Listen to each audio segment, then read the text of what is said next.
think at this particular moment, my job is to welcome Camilla Hellman, MBE from the American Scottish Foundation, our great friend, and as the Chicago Scots and American Scottish Foundation are the founding partners of this conference. I want to thank Camilla for all she does for both this conference and for our community and our ties to Scotland. It's great to see you, Camilla. Over to you. Good morning, Gus, and thank you. And thank you, Lord Bruce. I echo Gus's invitation that you may be keying up for next year. And good morning to everyone. We're now going to explore and learn of how our cultural experience is changing and of the challenges of engaging with visitors to historic sites. Our visit to the museum or the battlefield is now in many instances a totally immersing experience with interactive displays and film. The representation of history is evolving, and so today I'm delighted to have representatives of some of Scotland's leading heritage and cultural partners. Kirstin Bridier, Executive Director, National Trust for Scotland Foundation USA. Duncan, Head of Museums and Collections for Glasgow Life. For Christopher Baker, Director of Scottish and Western Art and Portraiture at the National Galleries of Scotland. Susannah Ferreira, Associate Professor of History, University of Guelph. And Kirsty Devine, Project Director, Paisley Museum Reimagined. At the end of our panel presentations, we will have a discussion and take questions. So please type them in the chat box and I will then field them. So let's begin. Kirstin Bridier is Executive Director, National Trust for Scotland Foundation USA. The Trust oversees over 73 properties spread across the breadth of Scotland, from gardens to nature reserves to battlefields, castles and homes. Kirstin joins us today to share with us some of the unique ways they are now engaging with visitors. A leading example being the Visitors Centre at Culloden. And now, welcome Kirstin. Thank you so much, Camilla. I'm delighted to be here. I'm just going to share my screen.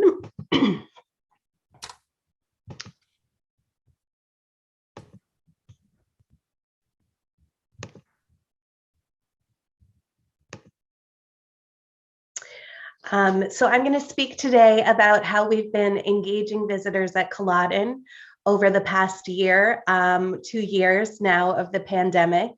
As many of you know, Culloden Battlefield is one of the National Trust for Scotland's flagship properties.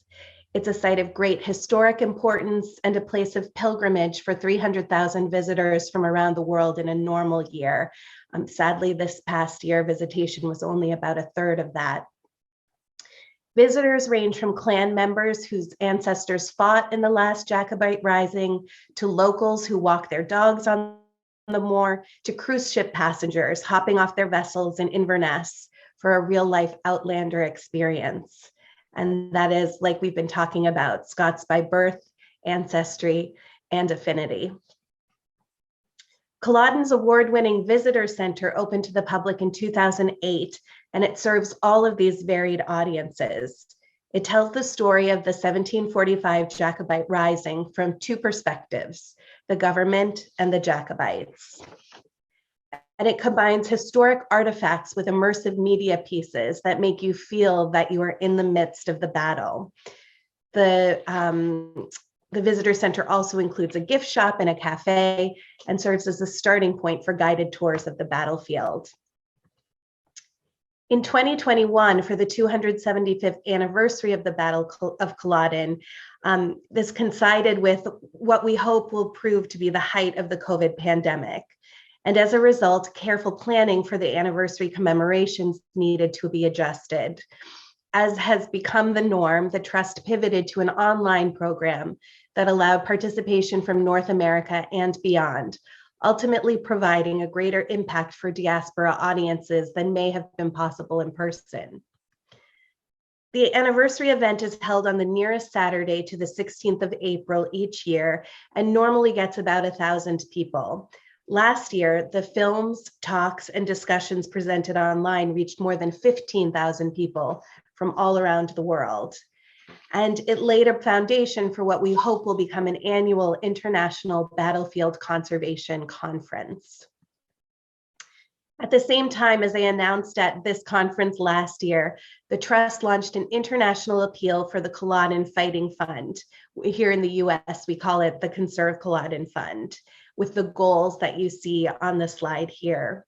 And to date, hundreds of American donors have contributed more than $70,000 to the Culloden Fighting Fund to ensure that the site's significance and relevance are preserved for the future and protected from threats of development. Over the past year, these three factors, the milestone anniversary, an unprecedented global pandemic, and this international fundraising appeal have combined to strengthen the way in which North Americans experience Culloden, whether in person or online, and deepen the way that we connect to historic and contemporary Scotland. As is the case at many trust properties, this comes down to a participatory approach that engenders a sense of ownership over history. Archaeology is an excellent example. Earlier this fall, trust archaeologists, Culloden staff members, and community volunteers came together to conduct a dig on an area of the battlefield that had yet to be explored. Objects belonging to soldiers, including musket balls, buckles, pottery shards, buttons, and horseshoes were found during the dig.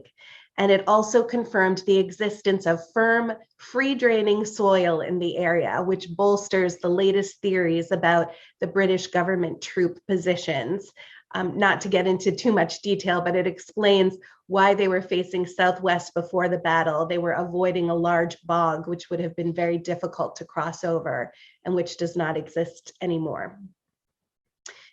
For the first time, the research strands of archaeology and history are coming together to inform a new and deeper understanding of the battle. A new physical 3D model is being created to show this. It will be located in the visitor center, and a series of digital maps can be overlaid the physical model to illustrate how the boggy landform played a critical role in the events and the outcome of the battle. And this will be unveiled at the 276th anniversary next April, 2022. But back to this archaeology dig, we had more than 150 visitors and volunteers come to this small open day. It was constrained again by COVID, and many got their hands dirty helping with the dig. A local school group also took part in the dig, and they got insight into this exciting new history before their history teachers even had a chance to learn about it. And we hope that opportunities for voluntourism, whether at Culloden or other trust properties, will return as an option for American visitors in 2022. Even though we can't be at Culloden in person, we're engaged through new programs like The Road to Culloden, which is a 5-part podcast that premiered last month. It tells the story of the 1745 Rising with 15-minute episodes explaining in detail how Prince Charles Edward Stuart led the Jacobite army down as far south as Derby and came back up to Inverness to meet its final conclusion at Culloden. A new episode will be released monthly between now and April, marking the end of the commemoration of the 275th anniversary of the battle. And also in April, we're launching a virtual program called War Stories. And this is family lore collected from descendants of people who lived near or fought at Culloden, who are now living around the world. And you can see these photos, a woman in Montreal and another woman who lives in Australia have recorded their family history, the stories that have been passed down over the generations to tell how they're connected to this landscape. And of course, this program ties in nicely with Visit Scotland's Year of Stories planned for 2022. At the same time, the Trust is also collaborating with the University of the Highlands and Islands on a soundscape tour of the battlefield. So you'll experience the landscape in a completely different way. A favorite connection between American supporters and Culloden is the herd of livestock, an ever-growing herd of livestock that's helping to manage tree growth on the historic moor. We call it the Culloden Zoo. It's a herd of 17 Highland coos, Shetland cattle, goats, and ponies who work together to control the scrub and create a healthy moorland. This conservation program puts a face and a name on the work that Americans are supporting. And the Fighting Fund has also supported the development of a local rural skills program, which is educating school children in conservation, grazing, and landscape management. You can see in this photo how close the animals are to the visitor center. They're right there. And finally, the Trust has invited the public in Scotland and here in the North America to become more involved with the future of Culloden by asking them to support the Trust's newly political stance against development that's encroaching the edges of the battlefield. The Trust used Culloden as an example in its response to the draft National Planning Framework 4, currently under review by the Scottish Parliament, arguing that there is a need for Scotland to refresh its approach to protecting and managing its world-renowned landscapes and heritage sites. As a key cultural and economic asset, the historic environment is already afforded protection within the planning system. But as COP26 has shown, the time has come to better recognize the environmental benefits the historic environment has to offer. Preventing or at least restricting the scale of development in scenic landscapes will help protect their rich biodiversity, while also ensuring that trees and peatland remain intact as important carbon stores. Sites of historical significance are a key part of the Scottish national identity, but these landscapes also keep air breathable and water systems clean, contributing to the well-being of local communities and visitors alike. This is a principle that's already recognized in planning policies in Northern Ireland and England, and this is an area where we believe Scotland could strengthen its own strategy. The engagement initiatives that have flourished at Culloden over the past year reflect an experiential approach to heritage that's seen across the Trust property, whether at the reconstructed turf Creel House here at Glencoe, or the new tour of Gladstone's land on the Royal Mile, which allows visitors to taste foods from the 17th, 18th, and 19th centuries. And I'll be talking more about these initiatives tomorrow afternoon. Of course, technology is part of what has allowed us to feel especially connected to Culloden and to Scotland over the past 2 years. But on both sides of the Atlantic, we're still negotiating the line between offering unprecedented digital access and providing the authenticity of place. While we have been deeply engaged with the work at Culloden this year, nothing replaces the opportunity to experience the battlefield in person. We're proud to be able to help conserve Scotland's natural and cultural heritage from afar, and we look forward to reconnecting in person as soon as it is safe. Yes, and that was wonderful. Thank you so much. As you said, it's such a delicate balance between digital and keeping the authenticity of the experience. I think that's a sort of key element to what we're discussing. And so now we're joined by Duncan Dornan, Head of Museums and Collections for Glasgow Life.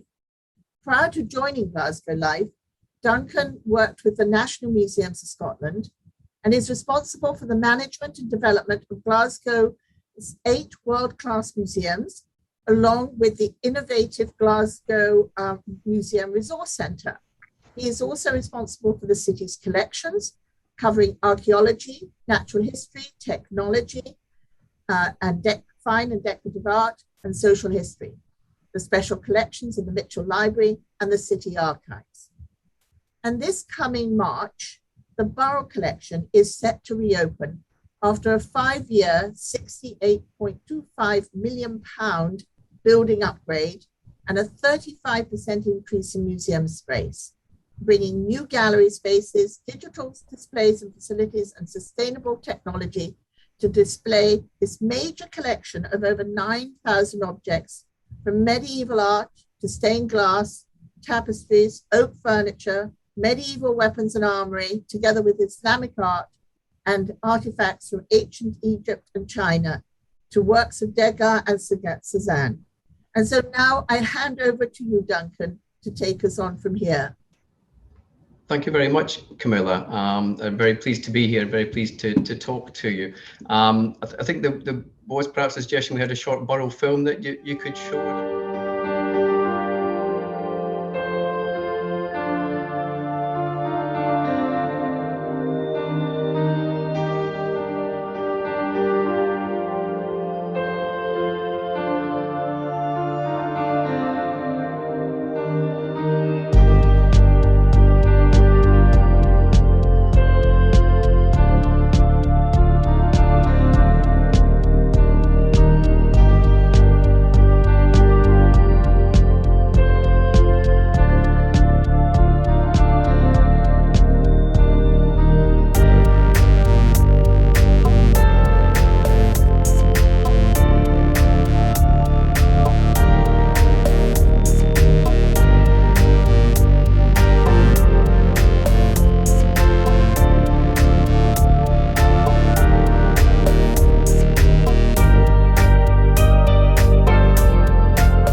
The Burrell is one of 8 civic museums which are operated by us on behalf of Glasgow City Council, entirely funded by the citizens of Glasgow.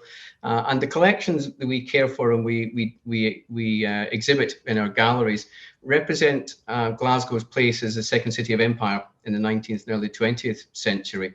And these museums remain to this day the most visited museum service outside London, reflecting the strength of the collection and the reputation Glasgow had amassed over that time. The Burrell Museum was gifted in 1944, but in fact the collection only went on display to the public in 1983. It had taken a number of years to find a suitable location because of restrictions placed in the gift of deed by William Burrell, who was concerned about pollution and about potential damage to the textile elements of his collection. The Burrell was a major investment in the part of Glasgow in 1983, at a time when the city was suffering substantial post-industrial decline. The heavy industries of shipbuilding and engineering had all but disappeared from the city. There were very high levels of unemployment, and Glasgow was trying to find a new way to stabilise and to develop its economy. The city fathers identified the strength of its civic collections as being something which could be used to direct a new path. And so they invested in the Burrell and opened a new museum. And with the benefit of hindsight, that can be seen to have been immensely successful, much more successful perhaps than could have been imagined at the time. Since then, Glasgow has developed an enormous cultural sector. Around 12% of the city's population are people studying at our 3 universities. We have a very successful School of Art and very successful creative industries and a very young and dynamic and innovative population. And so Glasgow's been able to use the Burrell as a springboard effectively to leap into this new version of itself in a post-heavy industry world. The building the Burrell was housed in was the first major move from the brutalism which had largely influenced Scottish public architecture in the 60s and 1970s into a much more human scale and a more Scandinavian style of building. Aesthetically, this proved immensely popular, and the Burrell is a fairly loved building by those who use it. Technically, it was quite challenging, and the Burrell was difficult to display objects in. Light levels were highly variable. The temperature inside the building was extremely variable, and the very iconic flat stainless steel roofs leaked pretty much from the moment they were completed. The Burrell's environmental conditions were so extreme that in fact we were cooling the building 10 months of the year, which if you've been to Glasgow is remarkable. However, the project we're just completing, in which the film alluded to, has involved a major refurbishment of that original structure. We now are confident 21st century technology will finally allow us to realise the ambition of the original architects and the original aspiration for the borough. It provides a safe, stable building with enormously enhanced levels of light control and with a much expanded public area, which allows us to display the collection to its best extent and to really give people access to the content of the collection. Enhanced management of light levels, and particularly the use of digital technology, really allow us to dig into both the aesthetic design and the quality of the collection, but also to the background of the collection, to the stories of who made this collection, the communities and societies the collection originated from, and just as importantly, to make sense of the collecting process and the collecting experience of William and Constance Burrell and how they fitted into Glaswegian society at the time. The boroughs were representative of British industrialists in the 19th and 20th century who were using international links formed through industry to build outstanding collections. And this reflects the place of Glasgow as second city of empire at that time. So the new refurbished borough really gives a window into this collection, a much improved aesthetic experience, but also a much heightened awareness of the country which assembled this collection and the evolution of that country and of Glasgow over time. Just as importantly, because of the flexibility which digital technology affords us and the enormous amount of community consultation carried out, which the film alluded to at the end, we're also able to reflect the lives of contemporary Glaswegians in this collection, particularly in a city where a very large proportion, about 15% of the population, were not born in Glasgow. We can reflect other parts of the globe and show the lives of the people in our city. So the borough really helps to bring Glaswegians together, to give a sense of place and a sense of home, and we believe to provide Glasgow with a fresh impetus to continue to develop its new role internationally as a city of culture and innovation. Thank you very much indeed for your time. Happy to pass on to the next speaker now. Thank you so much. And we look forward to you joining the panel in a few minutes. And now we're joined by the National Galleries of Scotland, which comprises 3 galleries in Edinburgh and 2 partner galleries in the north and south of Scotland. But first we hear from Christopher Baker, Director of Scottish Western Art and Portraiture, who shares news of some of the outstanding exhibits and works they will have on view in 2022. Hello, my name is Christopher Baker. I'm the Director of European and Scottish Art and Portraiture here at the National Galleries of Scotland. And I'm standing in the Scottish National Gallery, and it's great to have this opportunity to say a few words to you about our future programme in 2022. I'm grateful for your time and hope you will find this of interest. We have, at the beginning of 2022, in January, a wonderful tradition that we're going to fulfil again in the National Galleries. We're going to be showing the superb group of works by J.M.W. Turner, wonderful watercolours that were bequeathed to us back in 1899 by a very distinguished collector called Henry Vaughan. And he specified that they should only be shown during the month of January, when the light in Edinburgh is at its weakest. And we have respected that tradition ever since. And many thousands of people come to see them every year and are inspired by them during the dark days of a Scottish winter. And it's a wonderful group of works which illustrate the full range of Turner's career. So that's January. That's a great way to kick off the new year in 2022. A little bit later in the year, we have a spectacular summer exhibition coming up, which is called A Taste for Impressionism, Masterpieces of French Art from Millet to Matisse. And I've chosen to stand beside this wonderful painting by Monet in order to explain it to you. It's going to really look at the way in which Scottish collectors had a pioneering taste for such French 19th century art. And I think it's going to include a spectacular array of works from the National Galleries collection, along with major loans from Glasgow, from Aberdeen, from London as well. We're getting wonderful works from Tate.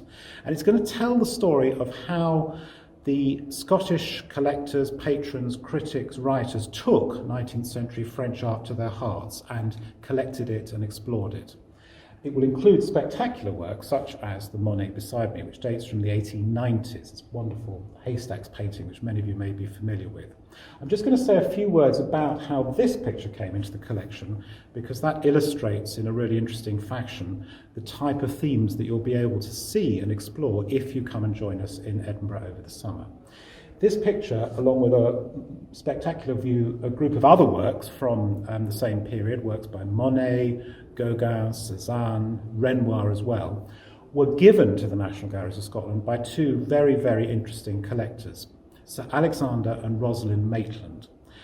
Sir Alexander Maitland was a lawyer, and his wife, Rosalind Maitland, was a musician. She trained as a pianist, and they had a fine townhouse here in Edinburgh.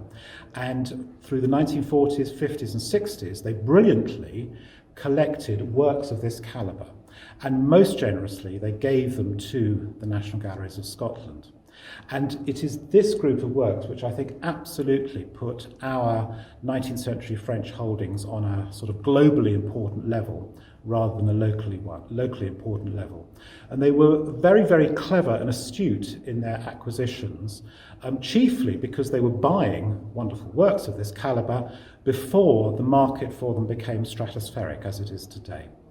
And I think it's particularly pleasing to imagine a picture like this before it came into the National Collection in their Edinburgh home, where they had parties, they had salons, and many visitors would come and enjoy good conversation, great art, and beautiful music as well. So pictures of this calibre were enjoyed in that context before coming to the collection and being shared with everybody. So it's that sort of story that is going to be illuminated and explored in our major summer exhibition for 2022, and we hope very much you'll all be able to come and join us in Edinburgh then. As well as giving you a taste of the exciting exhibitions we've got coming up next year, I thought it might be appropriate to show you a few new acquisitions in the collection as well, which in addition, we hope very much you'll be able to come and see and enjoy if you are in Edinburgh next year. Most importantly, I think among them is the painting just beside me here, a small but very powerful work by Jean-François Millet, which dates from the middle of the 19th century. He was an incredibly important French realist painter, and this is a small but really strong image which explores rural labour. You've got two women gathering wood for firewood.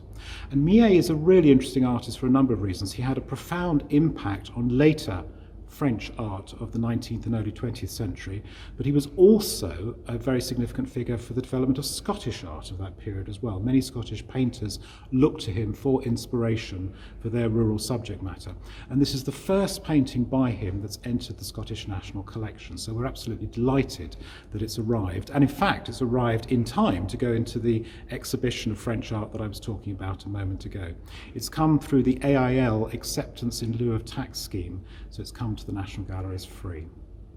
In addition to French works of that sort, we also are celebrating at the moment terrific new Scottish acquisitions for the collection, and they include paintings like this by William Dyce. Dyce was a superb, meticulous painter from Aberdeen, and we have a number of his works in the collection, but nothing until now like this.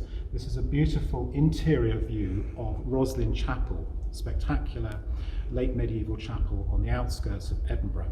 And it's a quiet, exquisitely wrought painting of a site that actually is of great interest to people, not least because of Dan Brown's famous literary account of it in the Da Vinci Code.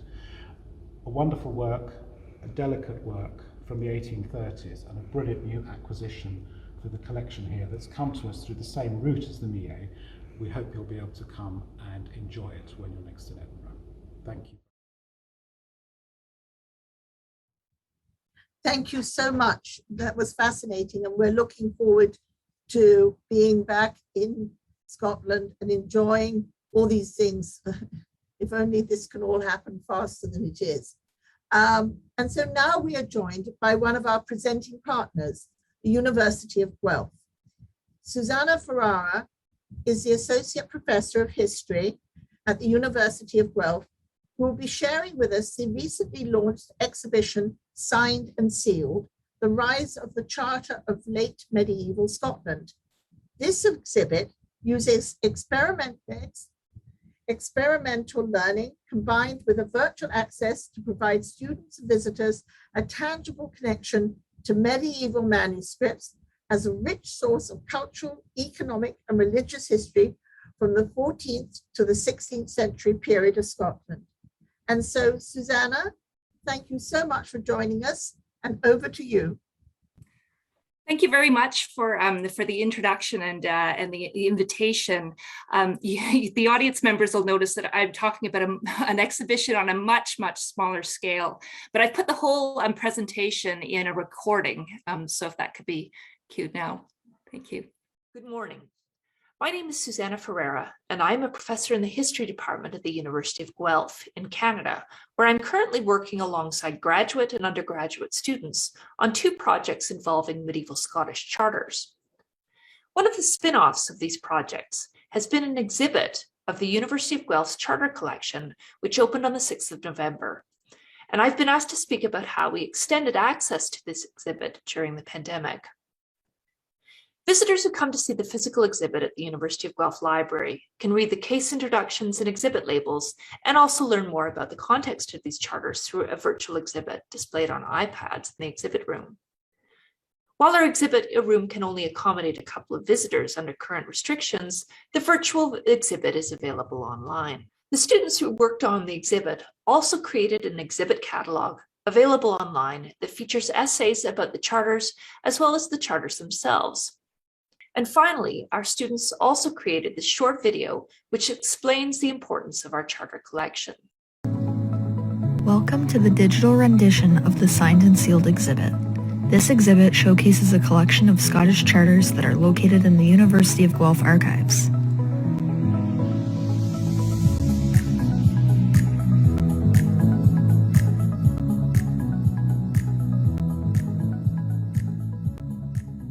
Our Scottish Studies collection is extensive and is one of the largest such collections outside of the UK. The earliest items in the collection date from the 14th century and the latest to the current day. The collection was started in the mid-1960s by Dr. Stanford Reid in order to support the newly established Scottish Studies program at the University of Guelph. Some of the strengths of the collection include Scottish land charters, chapbooks, documents and books on immigration and settlement, materials on the Jacobite rebellions, and travel and tourism. The exhibit catalogue, which highlights some of the items in the Campbell of Many collection, demonstrates to good effect the ways in which students and researchers in the 21st century can engage directly with the medieval and early modern past. They can literally hold history in their hands. The collection itself is unique in Canada, in its extent, in its chronological reach, and not least in its focus on a part of the Scottish kingdom that straddled the Highland-Lowland divide. The charters in our collection can tell us a lot about the study of biocodicology. Some of our charters were sent to a lab to be tested, yielding some very surprising results.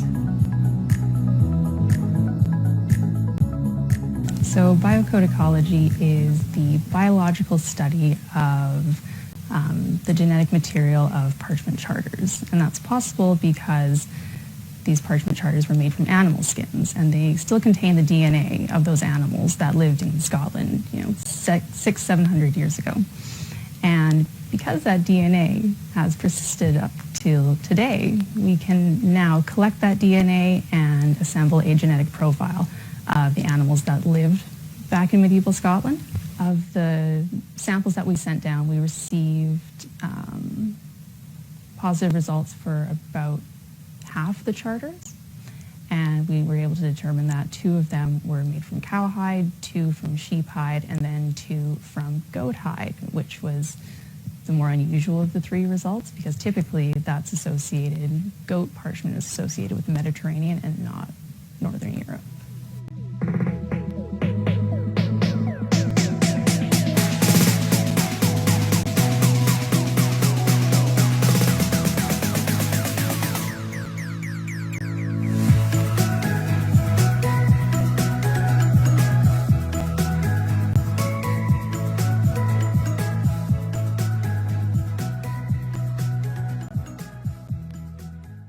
firstly, I've really found over the last couple of years that that using old original sources in teaching is so important for attracting students to medieval and early modern history. I mean, these charters are that date from the early 14th century. They're even a good century and a half older than the documents that I use in my own research, and it's just so exciting to be able to kind of connect with them, to be able to touch them. I think more and more historians and students of history are moving to using digitized sources, and they're easily accessible, and it's great for it's great for an historian to be able to kind of blow them up and be able to read them better, and to read them from your own living room, but actually connecting with original physical medieval sources is it's so important to kind of just inspire enthusiasm among students. And so I think it's really great that we have these sources in our collection at the university, because it means that we can kind of expose more students to original primary medieval sources and hopefully kind of inspire more historians.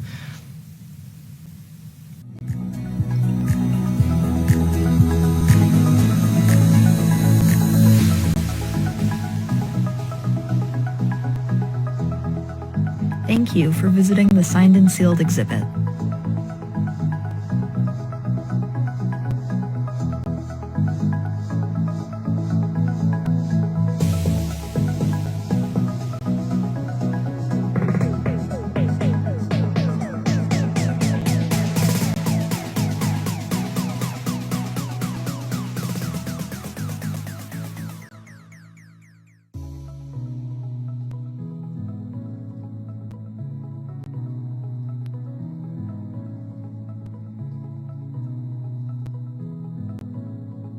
I hope we can entice those in the Greater Toronto Area to come and see our physical exhibit, and we invite everyone to peruse our virtual exhibit and catalogue. And most importantly, if any members of the audience today own medieval charters in a private collection, please get in touch to let us know about them. Thank you so much, Susannah. I have to say, the theme that you mentioned, echo that the physical moment is so important alongside the digital, echoes so much what Kirstin was saying of finding the balance. So I think we should explore that more when we get to the questions in a little bit. And now Kirsty Devine joins us. She's the project director of the Paisley Museum Reimagined project. She joins us to tell us all that is underway at Paisley Museum, which is closed at this moment, as it undergoes a £58 million renovation.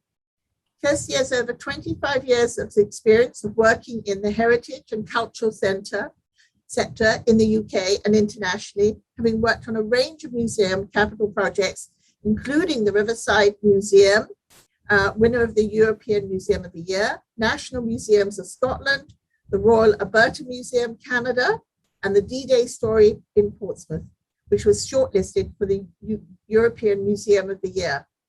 Kirsty, we're excited to hear of all that is in store for us at Paisley. Okay, thank you. Thanks very much, as I say, for asking me. I'm going to give a very short overview of Paisley Museum Reimagined project. I'm happy to take any questions in the panel session too. So Paisley Museum Reimagined is a £42 million project to redevelop and redefine the museum.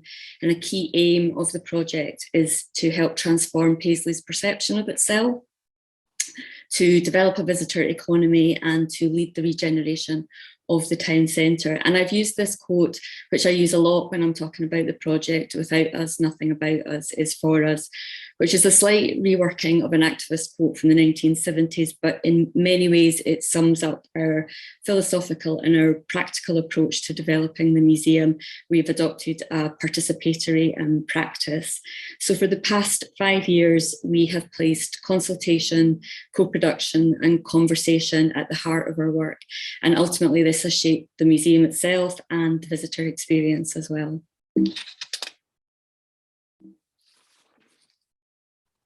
So just to help locate us, we are situated in the west of Scotland. It's a 10-minute train journey from Glasgow city centre, and it's 10 minutes from Glasgow airport. And the museum is located at the on the high street, and it's that large red building that you can see there. So the Town Council took a very different approach to town centre regeneration, which was crystallised in the development of the Untold Story, which was a new strategy which placed Paisley's heritage assets centre stage and drew a direct connection between the museum collections and the regeneration of the town. And this is the museum pre-development. As you can see, it is quite a large site. I don't know if you can see my cursor, but the main building is down here on the high street, and it extends all the way to the back here to the Coates Observatory, which is the oldest public observatory in Scotland, but also includes all of the buildings on that campus as well. Paisley Museum and Library opened in 1871, and over the following 150 years was extended in quite a piecemeal fashion. As you can see from the plan on the right of the screen, there was no overall master planning, and the result really was a disjointed campus where visitors have found it really difficult to make sense of the building, to navigate around. Access was challenging, displays were very static, and basic visitor needs were not being met. So it has required a radical reimagining of the museum, and in 2018 we appointed Amanda Levitt, architects and exhibition designers, Opera Amsterdam, to help us realise the vision for the museum.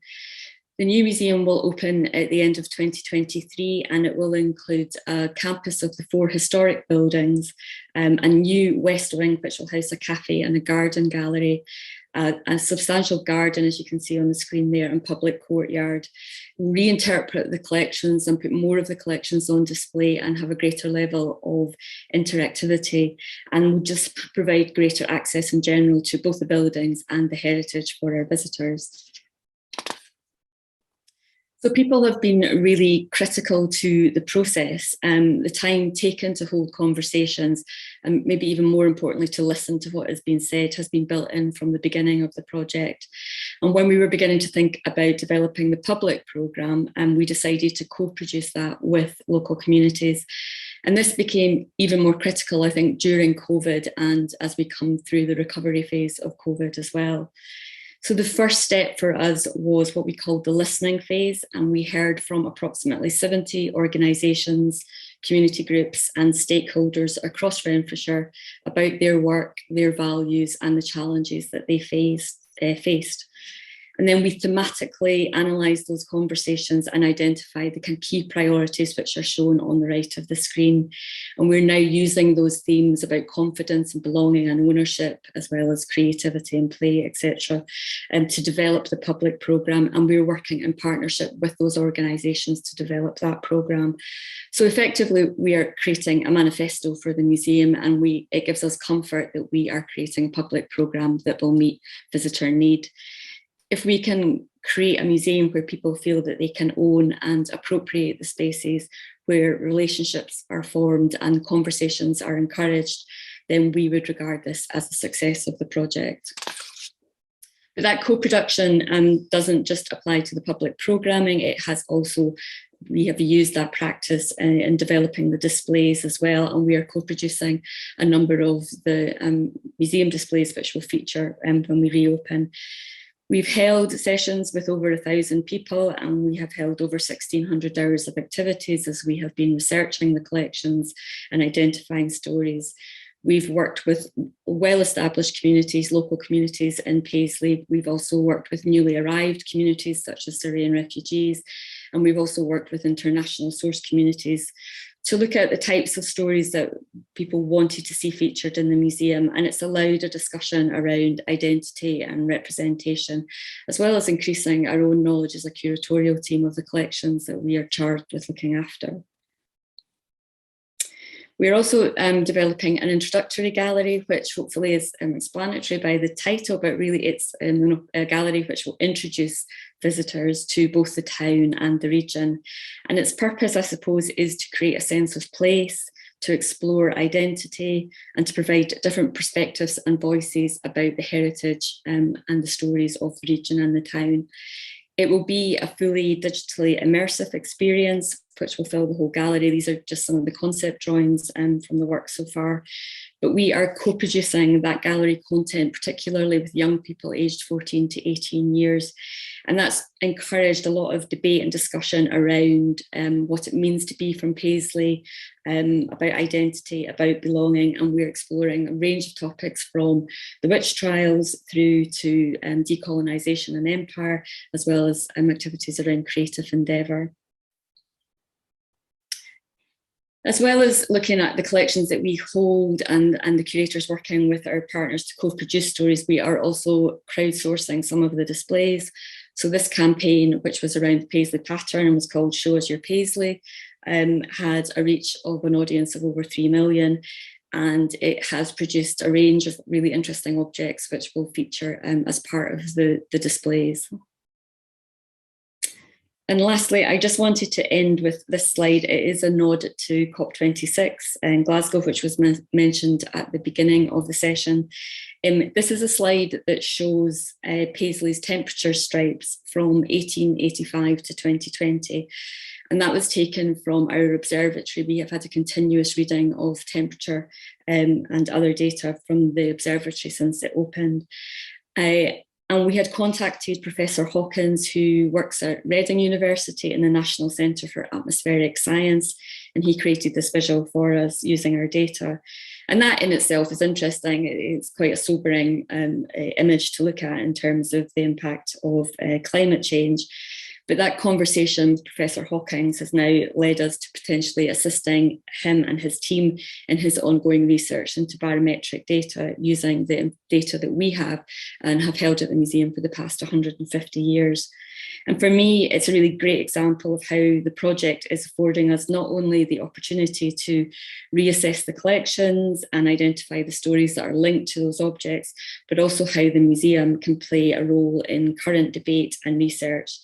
And in doing so, I think, help to reposition Paisley both at a local, national and international level. So thank you very much. Thank you so much. That was wonderful. And a thank you to all of you who've been taking part of this panel. I think I would like, first of all, like to say before we get to some questions, that all of us who are on the Scottish North American Community Conference organisation and all the people listening, love to hear news from Scotland. So please do let us know. Tell us what's going on. We had a couple of years ago in Detroit, one of our conferences, and somebody began to tell us that we were going to have Sir Walter Scott's 250th anniversary. And it got us all going 2 years ahead.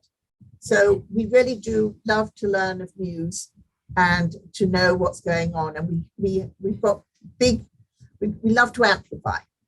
So going back to something that Kirstin touched on, and then also you touched on when we just spoke now about Kirsty, when we spoke about Paisley, the community interaction and getting them involved in the process is so important. Do you want to take a moment, Duncan, to say something about how you have found that within Glasgow life, because you are such a huge partner to the city? Yes, absolutely happy to do so. I should declare something here. Kirsty actually worked on the Riverside project, which is one of our museums. So she was part of an earlier wave of consultation for us in Glasgow. And you're quite correct. Consultation is absolutely fundamental to how we develop a new museum project.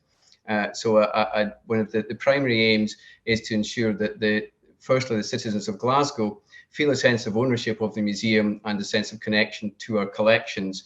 And the way to achieve that is to work very closely with communities, most particularly communities of non-users, people who historically haven't engaged with our civic collections, to work with them to identify stories relating to the collections which are of relevance to them, to find ways in which the collection can reflect their current experience of being citizens in Glasgow, and to see that come through in our displays and our interpretation, and to maintain that connection by providing programming which is innovative and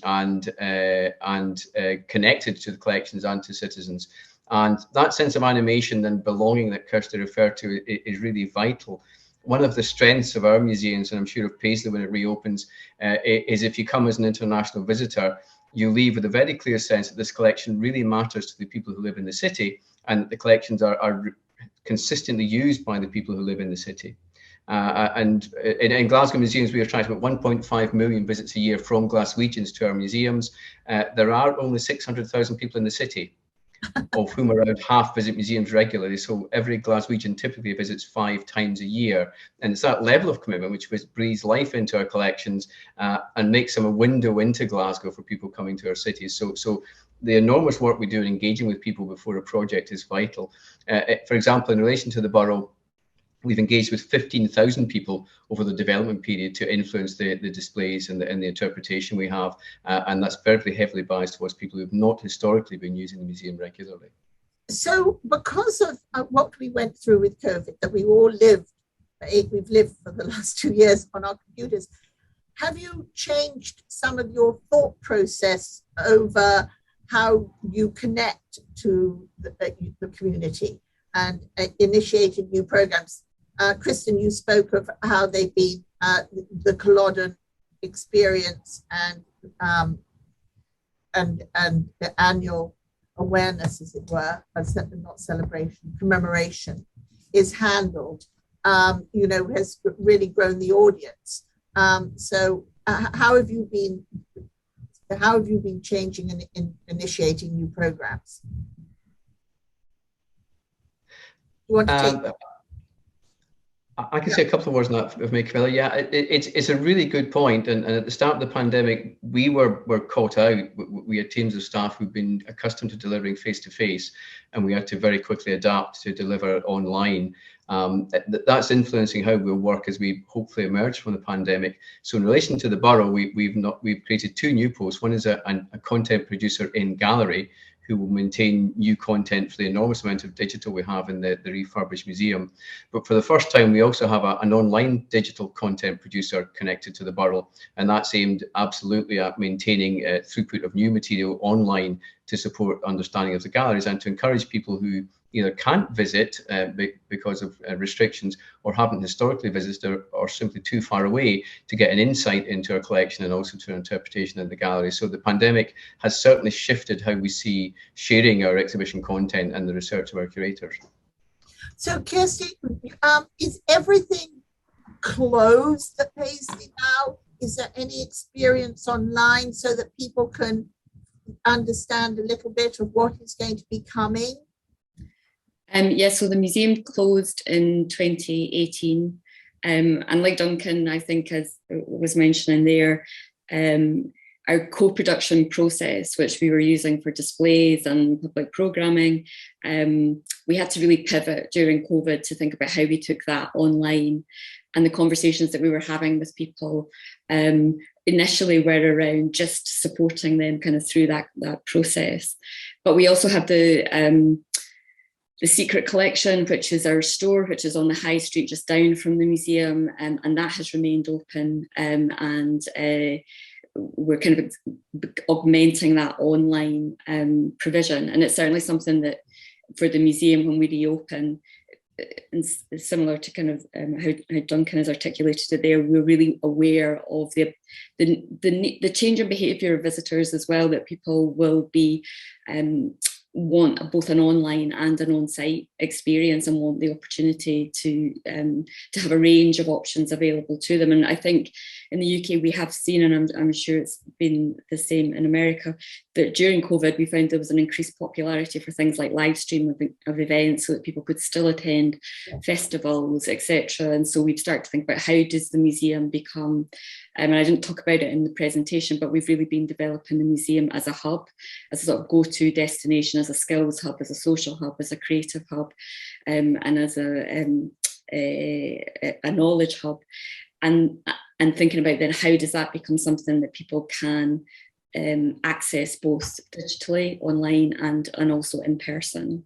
And you really are a community, a hub for your areas. I mean, Culloden now there's a large regeneration going around Inverness, and driving people to come to the Inverness area, experience the castle when it reopens in a few years' time, and come to you and everything else.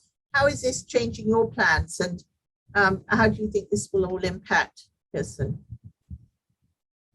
Well, I think from an American perspective, the pandemic has had the silver lining that we feel closer than ever to the work that's going on in Scotland at all the trust properties, and especially at Culloden this year because of the anniversary year. And then it's just a matter of us being able to get back there and to experience things in person once again. And I know that we're sort of taking lessons learned from the pandemic to start to implement technology on the site at trust properties.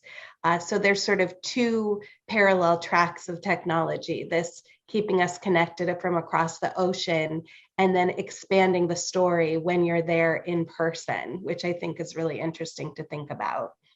I think that, as you said, Duncan, now that when a person goes to the museum, they don't just go to see the painting on the wall or the object. They learn the whole history and what's behind it and the whole experience of it, which I think is just so, but it's a good balance as to how you present it. It's a delicate balance. Yeah, I think that's absolutely right, Camilla. It's very challenging, particularly in a fine and decorative art museum, where there is a substantial aesthetic element to the museum experience, and so the task is to maintain that aesthetic experience and that spiritual engagement with a beautiful object, whilst at the same time providing additional information and layers of information to allow a much wider audience to find ways in to appreciate the object and to find some value and to find some way to support that social activity that Kirsty referred to, that groups can come together, find something to discuss and something to engage with, whilst at the same time still experiencing a beautiful object in a beautiful building.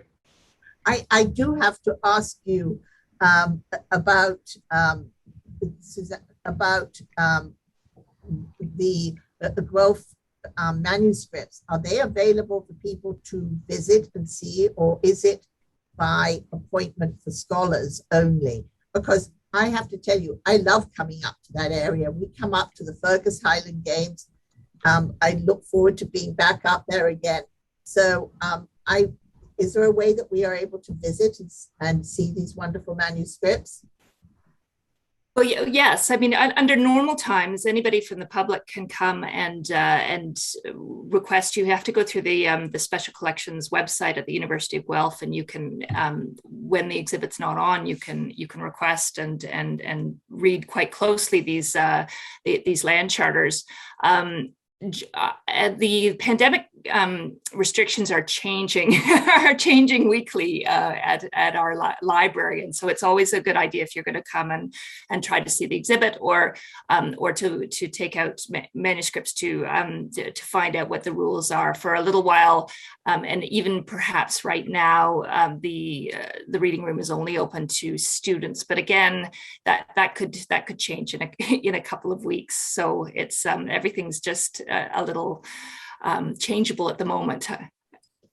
Do you find, Kirstin, that it's essential that people are expecting to have this immersive technical experience at all your properties? Are you finding that they want that? Because this is a very large investment that has to be made into such a situation. I mean, Culloden Visitor Centre was a major undertaking. Yeah, well, one of the things so I'm feeling extremely lucky because I was able to be in Scotland last month for 2 weeks. And I came back feeling so energized and excited to have seen everyone and all of the hard work that they've been doing while the properties have been in lockdown. And they've had the chance to do a lot of thinking and planning, and it's been really important time. And one of the things that I'll talk a little bit about tomorrow is that at many properties, they're talking about developing apps for your individual phone that provide an augmented experience. So the idea is that it would not take away from the historic site or overwhelm your feeling of being in the space, but it would bring you another layer of the story. One of the things that's challenging at historic sites is oftentimes they present a single moment in time. So how do you tell the story of how things change over time? Or for example, when you're at Culloden Castle in Ayrshire, the way that there's an amazingly beautiful approach to the castle, but really when it was first constructed, the Firth of Clyde was the access to the property, and that was the main roadway. That was like the highway. And so using augmented reality through an app would let visitors see what the traffic on the waterway would be like when Culloden was first opened as sort of a bachelor country estate, and you'd be able to see the ships going by and what that traffic would be. So I think the idea that the trust is thinking about, and again still in planning stages, is how to augment the visitor's physical experience of the space by adding layers to the story. And in a different way, the soundscape program that they're developing with the University of Highlands and Islands at Culloden is similar. It's a new way to experience the battlefield, even if you've been there before, going in and being really keyed into the sounds of what would be happening around you. It's just a new way to experience and connect with the place. So are you doing, to all of you, are you doing virtual tours of the museum or the sites? Is that something that is available now, Duncan, if somebody wants to visit one of the galleries or exhibits? Is it going to that level yet? We don't really have, we have some limited virtual tours, but not exhaustive virtual tours for galleries. I suppose we're developing quite bespoke content online. So what we're trying to do is to find ways to bring the best of our in-gallery experiences to a virtual audience as well, and also to look at some of the digital collection we've acquired. So to find something which is high quality and I suppose to some extent bespoke, but replicates the detailed experience with somebody in gallery. So rather than an overview of a space, really to experience the view of the object and the interpretation we have in the space is where we're heading, and to employ staff to develop particularly for an online audience so that remains very high quality. And it's demanding, but we think that the expectation of online audiences is growing, obviously. People are becoming more sophisticated and we need to try to meet that. And we want to share the best we can of our collections and our interpretation of those collections. And Kirsty, as a final point to all this, what are you seeing? You are a developer and you've been involved with so many different projects. How are you finding merging technology to experience and finding the balance?